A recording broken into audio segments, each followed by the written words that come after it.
I suppose I was told in the reply that it's a function of Clare County Council planning. But at the same time, Ennis Municipal District is part of Clare County Council. And I've been listening a lot at the moment, and I'm listening to the Mayor of Limerick, who is pushing a second hospital for Limerick. And I'm not very happy about that. I think it's not fair on the people of Clare, where we have a population of up to 130,000 people. And we need a hospital in the Ennis vicinity.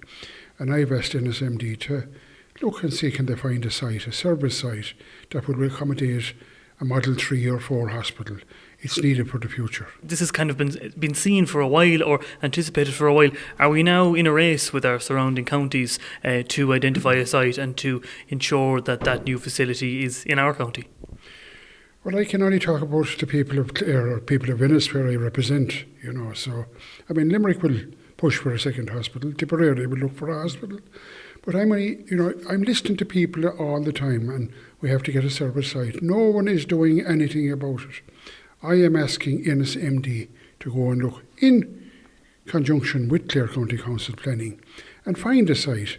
And when the official announcement comes from HIQA, where is the site? We'll have a site there to show. Councillor Mary Howard, thanks very much for speaking to me. At yesterday's full council meeting, you were on a joint motion with Councillor Pat Daly and others in relation to judicial reviews and how it's claimed they're holding back the county when it comes to various infrastructural developments. Obviously, the Banner Plaza being one of the more notable ones in recent times, held back by one judicial review and indeed an attempt of a judicial review on Irish Water in relation to the same development. So you might just let us know, why did you decide to put your name on that? Well, do you know what? This is going back a long time. I remember about 3 years ago, we had a number of housing projects going on here in the county, in the town actually. And all in, you'd be looking at the guts of 500 houses.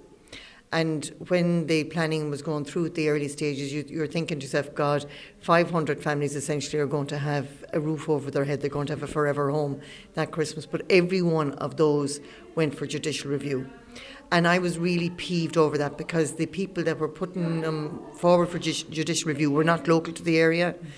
They weren't impacted by the housing issue. And I just felt it was incredibly unfair.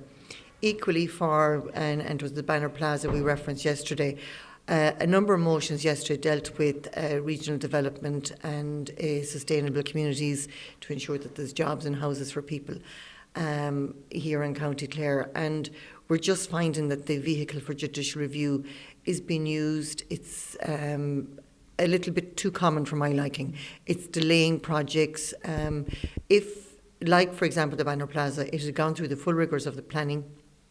It had already gone for review and it had passed. And next thing, at the 11th hour, it's ready to open within a matter of weeks. This other group that we're not familiar with decided to put forward for another judicial review. And it's now costing them thousands to remove wastewater from that site. I think that is beyond ridiculous. So if we, and I've always said it, and we've spoke today about, looking for a potential site for a hospital here in Ennis. Is that going to go for judicial review if we do decide? These claims, some of them are spurious.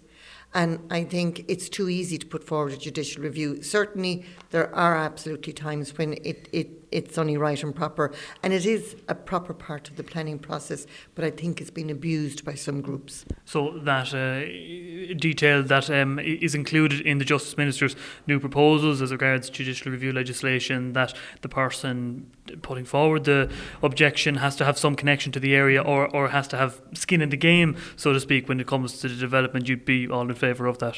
I would, absolutely. And I think, the sooner it happens, the better, because it is frustrating us here in the county.